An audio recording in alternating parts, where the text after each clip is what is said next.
Jelas. Share screen udah kelihatan. Oke.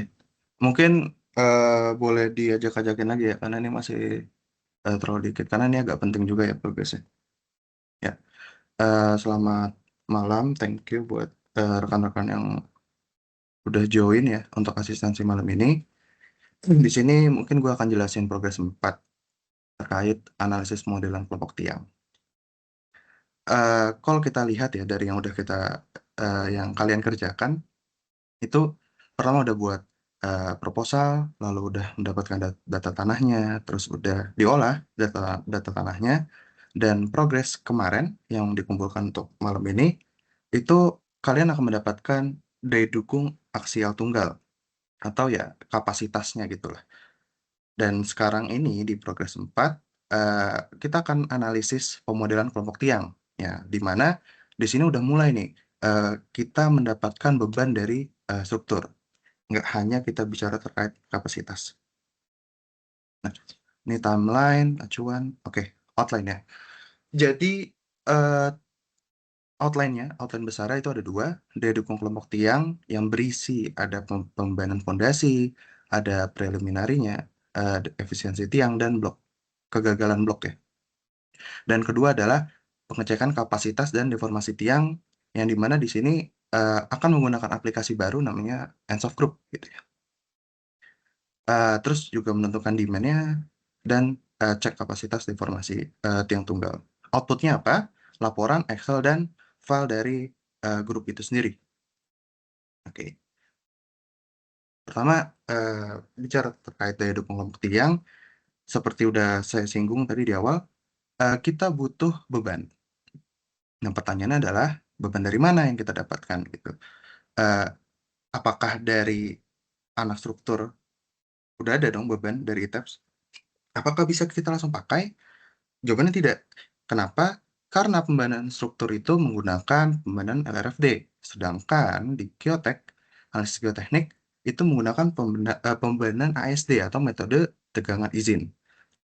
Nah, sehingga kalian harus ngerang ITAPS ulang dengan kombinasi pembebanan ASD ini. Gitu. Eh, lengkapnya ada di SNI ya, SNI 1726/2019, ya seperti ini. Tapi untuk mempermudah, ini ada link YouTube, Advanced Learn, dan di sini itu dijelasin, ada juga template Excel-nya. Jadi nanti kalian tinggal masukin aja nih SDS, row redundancy, dan overstrength-nya. Nanti dia bakal ngekalkulasi sendiri, dan di YouTube ini dan di link deskripsinya, itu ada Excel juga yang udah formatnya sesuai dengan input ITAPS gitu. Jadi nanti ketika udah kalian masukin, kalian bisa copy langsung eh, format itu dan kombinasi pembayarannya nanti kita copy ke ITAPS gitu, ke Excel ITAPS seperti itu. Ya nanti sudah mendapatkan kitaran lah si ITAPS-nya. Nah, habis kitaran, ya mungkin kalian juga udah familiar ya di beton lanjut mungkin ya, dan lain-lain. Kita bisa mengekstrak gaya dalam atau base reaction yang kita pengen kan dari teknik. Base reaction ini ya eh, kita bakal dapat berapa fx-nya, fy-nya, fz-nya untuk setiap titik-titik base atau join-join di bawah ya, di kolom-kolomnya di setiap kolom. Seperti itu. Nah, eh, dari ITAPS ini kita apain dari file yang ini? Ini kan masih sangat raw ya, maksudnya masih susah lah mungkin dibacanya. Untuk mempermudah kita bisa menggunakan pivot Excel, gitu, pivot table di Excel, yang dimana uh, filternya itu adalah pembebanannya ASDG. K ini kalau kita lihat dari sini ya, ASDG itu uh, ada gempa, ada beban layan, gempa kuat, dan gempa nominal seperti itu. Dan yang kita pengen lihat pada row label ini adalah ini unique code ya untuk kolom. Jadi eh, dari output sini baik unique name atau label itu kalian nanti bisa lihat di ITAPS-nya kayak oh titik ini ya mungkin labelnya 95 gitu atau unique name-nya 1859 gitu. Nah, saya sarankan kalian bikin denahnya dulu dan dicatat tuh kayak, oh kolom ini namanya apa? Mungkin pengen acuannya ke unique name gitu ya. Oh ini 1859,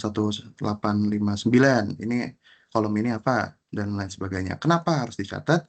Karena mungkin udah disinggung ya pada eh, asistensi progres sebelumnya, bahwa kita akan mendesain berdasarkan borehole dan menjadi zonasi. Contoh di sini ada 4 borehole, jadi ada 4 zona gitu ya. Zona satu, nanti dengan kalian menggambar seperti ini dan mencatat, kalian bisa tahu zona satu ini mungkin ada kolom ya 1859, kolom 2, kolom 7, apapun itulah yang udah kode-kode unik untuk kolomnya. Di zona 4 ada kolom A, B, C, D, F, G gitu ya. Nah, habis itu kita lihatlah ke pivot table ini untuk kita tahu, oh di kolom ya unique name 10 gitu, minimum gaya FX-nya sekian, maksimum gaya FX-nya itu sekian, minimum gaya FY dan lain-lainnya bisa kita ketahui. Nah, seperti itu. Nah, ketika kita sudah melihat dari bebannya atau demand-nya, kita melihat ke kapasitasnya. Kapasitas sudah kalian hitung, tapi kapasitas yang kalian hitung kan untuk aksial terutama, yaitu meninjau nyampe ke paling bawah. Kita masih belum menentukan berapa kedalamannya. Dan sebisa mungkin kan Excel kalian itu eh, otomatis ya. Jadi ketika kita, misal saya ingin mendesain eh, untuk borehole 1 jenis nanah yang dari borehole 1 di kedalaman 39, kita bisa dapatlah berapa layarnya gitu. Karena kan di progres sebelumnya kalian udah mencari perkedalaman kan di kedalaman 39 sekian, kalau misal kedalaman 40 itu ki lowable-nya sekian, seperti itu. Nah, jadi ini untuk mempermudah kalian nih, kalau nanti kalian ubah-ubah, bisa langsung dapat lah angkanya. Lalu ini terkait untuk key lowable gempa nominal gempa kuat, mungkin udah dibahas juga di progres sebelumnya. Ini daya dukung lateral dari LPAL, sehingga kita udah tahu kapasitas tiang tunggal, kita udah tahu kebutuhannya tadi demand-nya dari ini, maka kita bisa mengetahui berapa sih jumlah tiang yang kita butuhkan gitu ya untuk menahan beban tadi gitu. Misalnya eh, kalau di kolom A gitu ya, kolom A bebannya eh, 4.000 gitu ya, 4.000 kilonewton. Sedangkan aksial tekannya cuma bisa nahan misal 1.800 gitu untuk layan, kondisi layan. Nah, berarti minimal butuh 2 gitu ya, dan lain sebagainya. Eh, Ya, untuk mendapatkan ini yang gue tandain ITAPS ya, FZ Max, resultant XC itu dari sini. Nah, eh, yang seperti tadi gue bilang, di sini filter ini bisa kalian atur ya. Pengen munculinnya akibat eh, beban nominal aja, atau apa namanya kondisi gempa nominal atau gempa kuat aja gitu ya. Nah, karena itu setelah itu dapatlah eh, kebutuhan tiangnya untuk setiap kolom seperti itu. Kayak ini contoh kolom 10 eh, akibat layan seminimal mungkin butuh 1,6.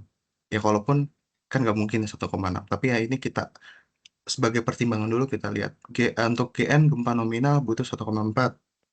Eh, Akibat beban lateral butuh sekian-sekian. Kita ambil maksimumnya. Dan terkait eh, aksial tarik, itu kalian lihat dulu di sini. Ada nggak nilai FZ yang negatif gitu. Kalau ada, maka kita harus pertimbangkan. Daya dukung aksial tarik kan sudah kalian hitung juga di progres sebelumnya, seperti itu. Tapi kebetulan kalau di contoh kasus ini itu nggak ada ya yang tarik ya. Maka dapatlah tadi kan berapa kebutuhan jumlah tiang. Nah, ini yang kita dapatkan tadi dari proses sebelumnya gitu. Nah, dari sini eh, apa yang kita lakukan? Seperti yang tadi sudah saya singgung sebelumnya, bahwa kita menggunakan zonasi gitu ya. Misalnya kolom 1853 itu desainnya di lokasi borehole 2. Makanya kita ambilnya borehole 2. Di sini saya ngitung semua dulu ya. Walaupun nggak harus, kalau misal kalian pengen ngitung, oh lokasi kolom 10 cuma ya desainnya di borehole 1. Ngapain gue hitung borehole 2? Itu boleh-boleh aja. Ini cuma gue ngitung sebagai gambaran ya. Tapi ujungnya di akhir itu yang sebelah kanan ini, itu kita mencari kebutuhannya setiap kolom berdasarkan zonasi yang udah ditentukan di awal gitu. Contoh ya ini kolom 1853 di borehole 2 dengan data tanah borehole 2 dan kapasitas tadi yang dari borehole 2, kita tahu kebutuhannya seminimal 2,82 tiang. Maka di sini saya akan menggunakan konfigurasi tiangnya 2x2 atau ada 4 jumlah tiang yang akan menahan kolom 1853 gitu. Lalu di sini juga ada kolom-kolom yang bebannya kecil. Ketika kolom bebannya kecil, dia mungkin dapat terlihat di sini ya. Contoh kolom 18 yang desainnya pakai borehole 3 itu butuhnya cuma 1,35 gitu ya. Sehingga nggak butuh konfigurasi 2x2. Bisa aja pakai 1x2 gitu ya. Maka di sini ada dua jenis konfigurasi yang digunakan, 2x2 dan 1x2 gitu. Dan terkait konfigurasi ini, eh, di sini ada notes-nya ya. Bentuknya sederhana aja dan jumlahnya genap. Jadi ya 2, 4, mungkin 6 ya. 3x2, terus 8, dan lain sebagainya. Kenapa kayak gitu? Agar nanti eh, ini masih ini masih preliminary design. Nanti desainnya akan dilakukan di grup. Dan untuk mempermudah memodelkannya, maka ya disarankan dan ya untuk tubes inilah itu kita mempermudah aja. Nggak usah macam-macam bentuknya. Lalu, nah terkait ini apa nih, ada yang gue kotakin merah nih. Terkait efisiensi. Jadi setelah tadi kita udah dapat perkiraannya, kayaknya untuk kolom ini gue butuh 4 nih. Kayak di kolom 18 gue butuhnya 2 gitu. Ceklah ke efisiensi tiang grup. Apa ini efisiensi tiang grup? Di sini kalau kita lihat gambar paling kanan ya, intinya adalah satu tiang ini kan dia ada friksi, ada tahanan and bearing. Itu. Ketika tiang-tiang ini cukup berdekatan, kalau kita lihat di sini ada yang overlap nih. Jadi tanah yang overlap ini dia menahan dari tiang yang kiri, dia nahan juga dari tiang yang kanan gitu kan. Sebenarnya kan seharusnya enggak gitu ya. Nah, nah apa namanya, akibat overlap ini menyebabkan tidak kapasitasnya itu tidak sepenuhnya gitu ya. Makanya tidak efisien, makanya ada faktor efisiensi. Kalau ya tergantung seberapa dekat juga spasinya gitu ya dan lain sebagainya. Nah, di sini yang akan kalian tinjau itu ada 3 rumus efisiensi ya. Ada converse Lagarde dan lain sebagainya. Ini cukup straightforward ya. Cuma ya hati-hati aja ya satuannya. Satuannya hati-hati dan oh ya, D besar itu diameter dan D kecil itu spasi tiang. Spasi tiang itu berapa? Dari SNI itu tidak boleh lebih kecil dari 2,5 D. Ya. Nah, ini yang bawah ini ya yang tadi gue bilang ya, kita bentuknya yang cukup simpel dan sederhana aja gitu ya. Genap dan simetris ya, genap dan eh, nggak macam-macam bentuknya. Oke. Nah, dari faktor efisiensi ini dapatlah kita masukin ke dalam sini. Ke tabel yang tadi yang kita dapat. Tadi kita inginnya misal 4 cukup. Nah, tapi kenyataannya nggak, 4 tiang ini nggak menahan, nggak semuanya itu bisa terdevelop atau menahan semua. Kenapa? Karena tadi yang gue bilang, di sini ada yang overlap. Jadi dengan efisiensi ini kita bisa tahu sebenarnya ya istilahnya cuma 3,4 tiang doang yang bekerja gitu ya, karena ada faktor efisiensi ini gitu ya. Ya, tapi kita cek apakah setelah dikalikan dengan faktor efisiensi ini masih memenuhi dibandingkan kebutuhannya gitu. Misal contoh yang kolom 1853 itu kebutuhannya 2,82 masih terpenuhi. Berarti boleh gue pakai konfigurasi 2x2 gitu ya. Nah, ini ya penjelasan kenapa bisa bandingin N-nya aja. Sebenarnya kan dari kapasitas dan demand ya. Ya ini cukup mudah dimengerti lah. Nah, ini gambarannya. Kalian tuh nggak harus menghasilkan ini, belum ya, karena ini mungkin di progres selanjutnya, tapi penting untuk kalian bisa mengilustrasikan dan menggambarkan dengan berdimensi gitu ya. Eh, Gimana sih bentuk dari eh, yang kalian udah prelim tadi gitu ya. Kolom ini pakainya konfigurasi berapa, dan zonasinya. Nah, ini mungkin ada gambaran. Kalau di sini kan dapat kelihatan ya, ada 4 zona. Dan ya yang eh, hitam eh, hitam solid itu didesain dengan tiang bor satu gitu ya, dan lain-lain. Nah, ini kenapa cukup penting juga, ini yang harus kalian perhatikan. Pastikan palket tidak menabrak. Jadi eh, ya kalian nanti udah desain dan nyampe akhir, pas kalian gambar ternyata palket menabrak kan nggak bisa gitu ya. Jadi ini sebisa mungkin dibayangkan dulu di awal juga ya, untuk menjadi pertimbangan sebelum terlalu jauh mengerjakan.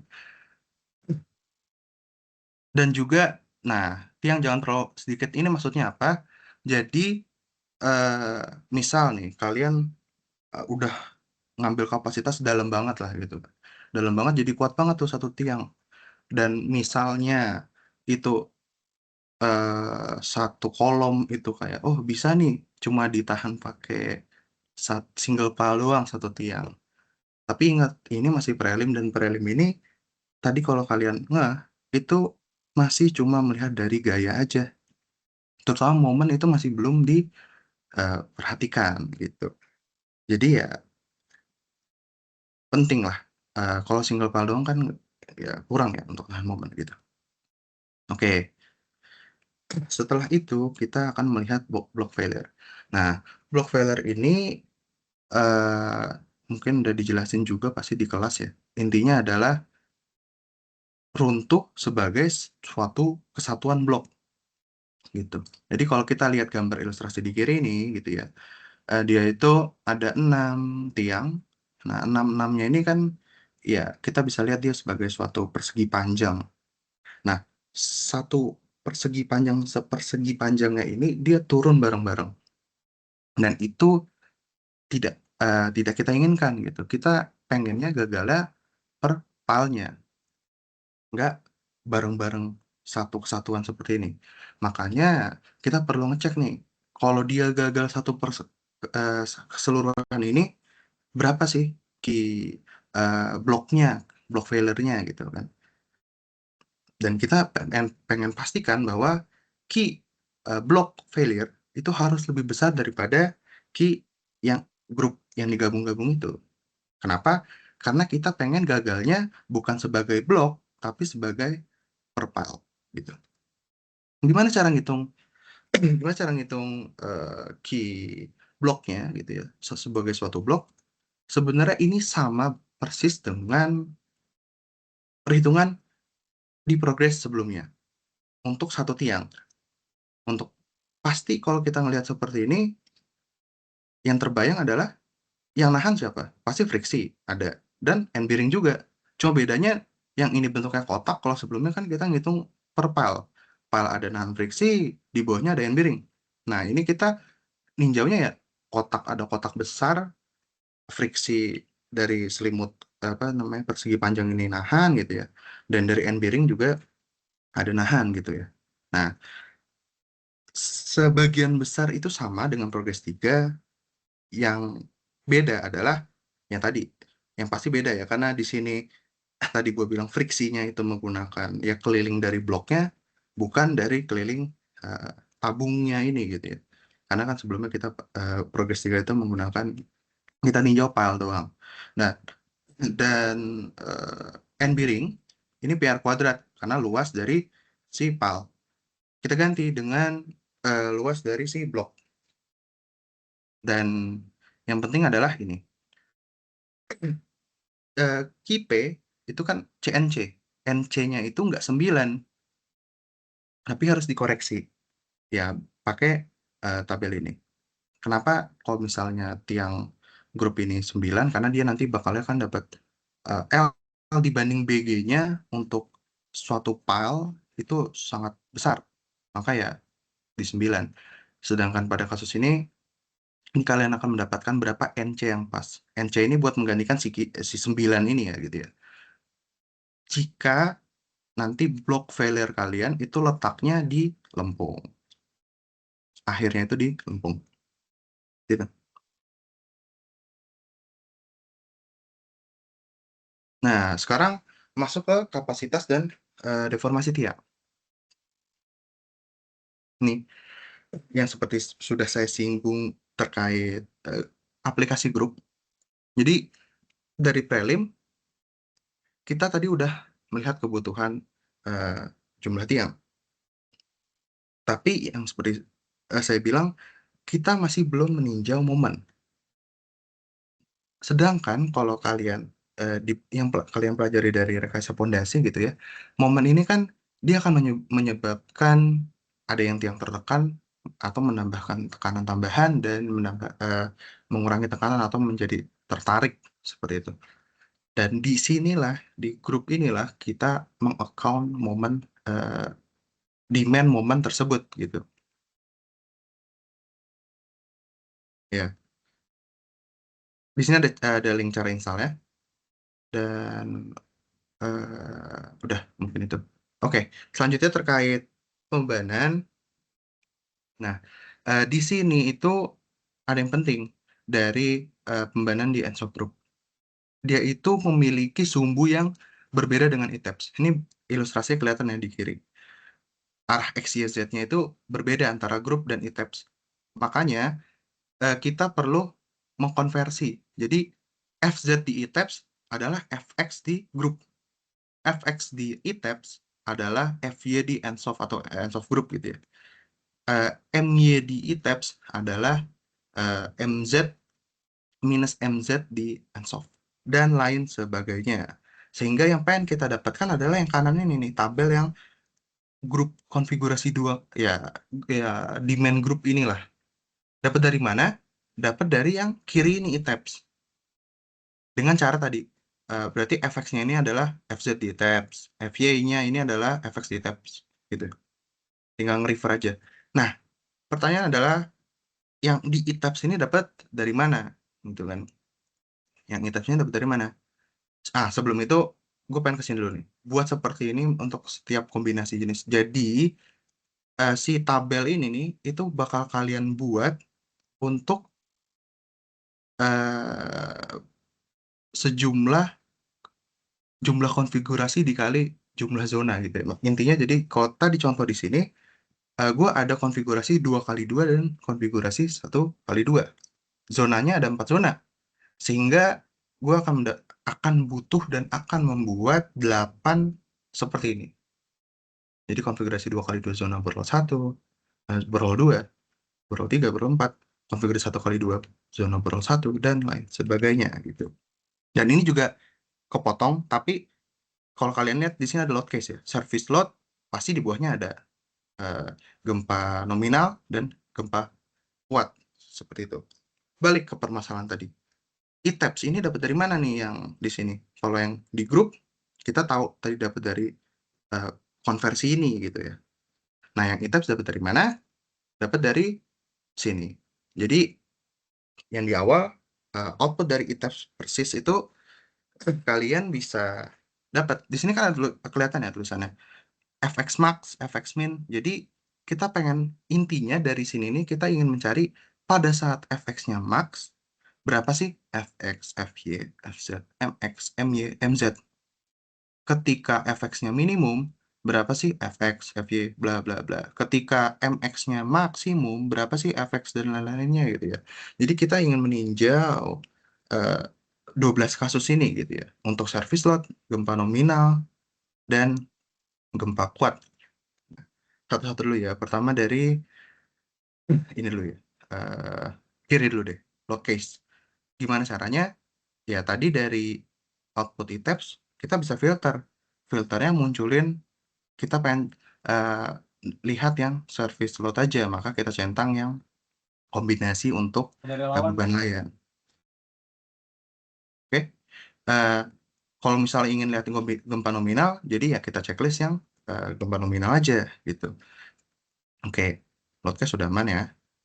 Sekarang yang kanan atas ini nih. Jadi eh, konfigurasi 2x2 zona berol 1. Di sini bisa kalian eh, filter gitu ya. Tadi label atau unique name-nya untuk setiap kolom. Jadi kalian kan nanti misalnya ini contoh, konfigurasi 2x2 zona borol 1. Di borol 1 yang menggunakan konfigurasi 2x2 itu kolom berapa aja? Misalnya kolom 10, kolom 12, kolom 1945, berapa ya? 1845, sorry. Kolom 18. Nah, ada 4 kolom nih yang menggunakan konfigurasi 2x2 dan di zona borol 1. Sehingga ya gua centang nih 4, ya 55-nya misal. Itu ya. Gimana nanti ketika pengen bikin konfigurasi yang 1x2 untuk zona borehole 2 gitu ya. Ya udah nanti kita lihat dari makanya tadi eh, saya suruh bikin petanya gitu ya. Biar untuk gampang melihat oh di borehole ini kalian punya datanya borehole di zona borehole 3 gitu atau borehole berapapun ya. Konfigurasi sekian-sekian ini ada berapa kolom dan kolomnya apa aja gitu. Nah, disinilah nanti kalian bisa ngefilter untuk nampilin itu aja. Nah, udah udah ke filter di sini tinggal cek dapat angka ini dari mana. Ya, kita lihat aja tinggal misalnya mau lihat pada saat efek maksimum. Ya udah kita lihat largest to smallest gitu kan. Ini nih angkanya. Oh, pada saat efeknya maksimum itu efeknya itu nilainya sekian, FY-nya itu sekian. Kita copy, kita paste ke sini gitu. Nah, ini cara yang cukup manual gitu ya. Tapi bisa aja kalau kalian jago Excel atau nanya ke AI aja, mungkin bisa minta bikinin apa namanya, kan temen gue ada yang katanya bisa minta Excel kan, minta AI untuk bikinin rumus Excel yang buat langsung bikin inilah nge-refer. Ya boleh-boleh aja gitu ya. Nggak ada. Yang penting kalian tahu pengen carinya itu pada saat FX max berapa nilai-nilai ini, pada saat FZ minimum berapa nilai-nilai ini gitu ya. Dan lainnya. Oke, selanjutnya ini mungkin akan dijelasin oleh Aher. Her mau share screen sendiri atau gimana, Her? Sendiri aja, Ja. Yuk. Eh, em,